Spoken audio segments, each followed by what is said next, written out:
successful war against Seleucus Calonicius, which was the son of Laodice. So just like the Bible says, as we move through this thing, just what the angel Gabriel told Daniel is exactly what has happened in history. Now, let's move down quickly. If we move down to verses 14, because in verses 14, a new power is introduced. Who is this new power that's going to be introduced? If we follow the templates of Daniel 2, Daniel 7, and Daniel 8, we know who the new power is. In Daniel 14, it says, and in those times there shall many stand up against the king of the south. Also the robbers of thy people shall exalt themselves to establish division, but they shall fall. The robbers of thy people here is the introduction of Rome. Rome is now coming upon the scene. She was born to Rome, history tells us, came into existence down on the Tiber River and began to grow in power a little bit here, and a little bit there, and a little bit there, until she began to exert herself.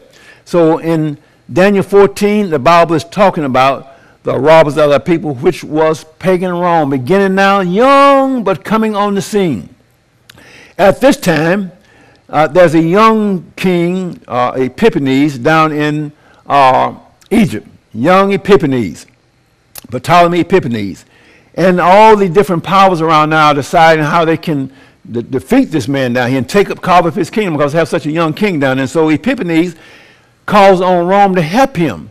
But and this was around 200 BC, but Rome at this point in time was not strong enough to actually come to their aid, so they were actually defeated. It still was 32 years before Rome would become this dominant world power that the Bible speaks of. Moving on down to verses 15, the Bible says, so the king of the north shall come and cast up a mountain and take the most fenced cities, and the arms of the south shall not withstand, neither his chosen people, neither shall there be any strength to withstand. But he that cometh against him shall do according to his own will, and none shall stand before him, and he shall stand in the glorious land, which by his hand shall be consumed.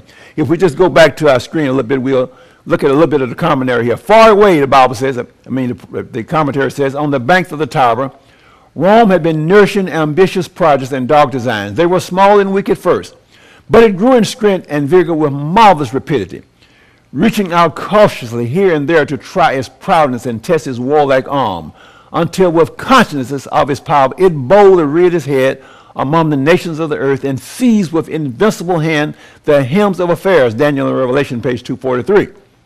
It was Rome, designated by the angel of prophecy to become the robbers of thy people, that selfishly and with ulterior motives came to the aid of the child king of Egypt. This was 200 BC. Still, it took